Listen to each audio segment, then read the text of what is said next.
Hi everyone, I'm Gergely. Welcome back to Vizcom University. In this video, we'll explore a super cool automotive interior use case with the new extract functionality that will allow us to have separate individual part level control when it comes to working on interiors. We're gonna extract components from an original interior rendering, we'll iterate on the components, and finally place them back together into a cohesive interior once again.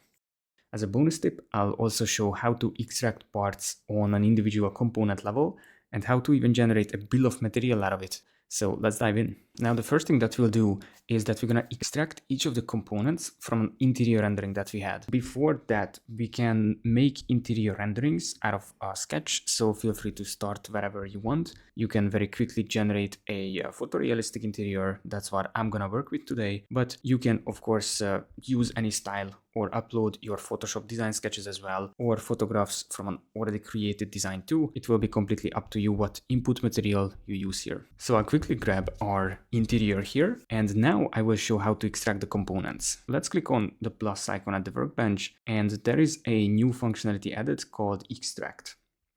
There are a few menus here. We can extract the colors from an image, then we can go ahead and start changing them. We can also extract materials, but what we want to actually focus on is going to be the parts section.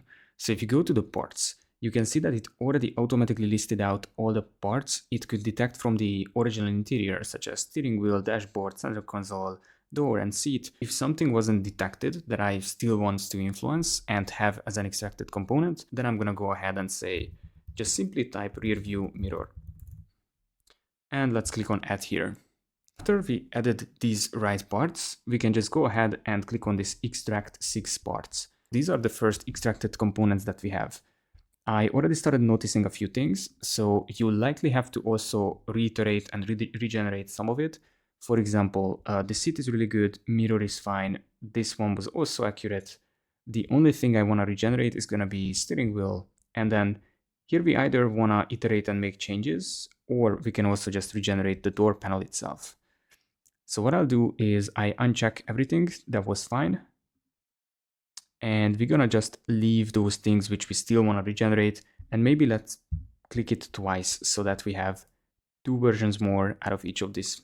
And now this door is nice and consistent, and then our steering wheel is also now nice and consistent compared to the original sketch render that we had. And now we got all the components listed out and individualized here. Allows us to jump into Studio, generate a 3D model, for example, on the component level. So I'll super quickly just generate a max mood 3D model out of the steering wheel. We can also put on some textures here, and then boom, we can just generate a 3D model out of the steering wheel now. And we can do this with every single component since these are separated. We can also now start iterating on some of these. So what I'll do now is jump into the studio, grab my stylus. I just use the symmetry tool, and we can maybe visually indicate some sort of spokes here. Something like this. We can make a version like that one. And now I quickly make this change. Turn my red sketch into proper spokes of this steering wheel. Let's generate a few versions with original aspect ratio and with the pro version. So this will be a quick way to make changes on a component. And then here we already got some nice spokes inside here. We got a few versions and variations according to how it will interpret our sketch lines. And this will be our improved steering wheel design for the reassembly. And for the seat, we can also do something similar. Perhaps now I want to bring in a reference image and I want to start influencing the form language of the seat in a deeper way. For that, I'll open up my asset libraries and I'll place in a previously saved reference image. And I want to have a bit more like softer, rounded, more comfort feeling to this seat. So we're going to go ahead and say, refine the form of the middle section of the seat according to the reference image, but keep the colors and materials true to the original one. So the seat is going to be the second image. So I click on the second image, and the reference image is going to be this one. So here we got our 2 modified components now, the steering wheel and the seat. And now if we have all of these components, currently we are limited to 4 images with the modify tool, but now I'm just gonna use these 4 for now. I'm gonna click on the plus after selecting them. What are you creating? And with a simple prompt like this one, I just set the aspect ratio to be landscape so we can fit a proper interior view rather than just simple components. And then we can generate a few options like that. I would say this is the most robust way of generating interiors out of our separate components. But if you only changed maybe one component in a significant way, then you can also use the original interior image and the new component image, and you can just ask Vizcom basically to change that specific component. But if you changed multiple components, usually this one is a quite robust option when we put everything together and create a new interior out of them. And there we go. We can see here we got our door panel, the seats that we modified, the steering wheel that we modified, and some of the other components that were unchanged. And now for the bonus tip to go one level deeper, we can also choose any of the components. For that, I choose the steering wheel. So if I were to go back to extract, click extract parts on the steering wheel, I get something which is not usable. It will not really understand what are some of the parts. And here we can actually guide Vizcom.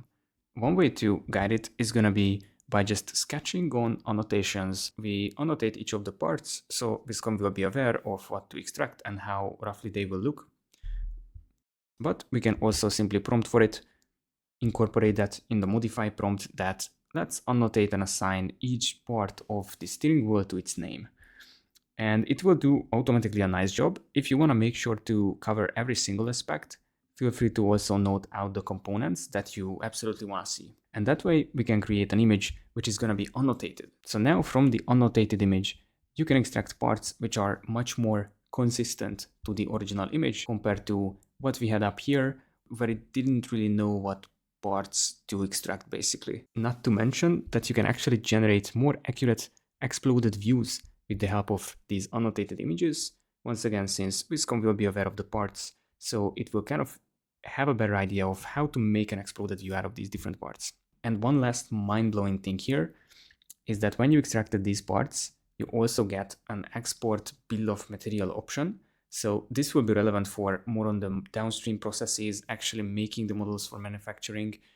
But we can click export bill of material. We can actually open up the bill of material table, and then we can see that we have each of the components listed out with the category, color, material, surface finish, some of the estimated dimensions as well, the manufacturing process. So feel free to experiment with it and see how it works and let us know your thoughts.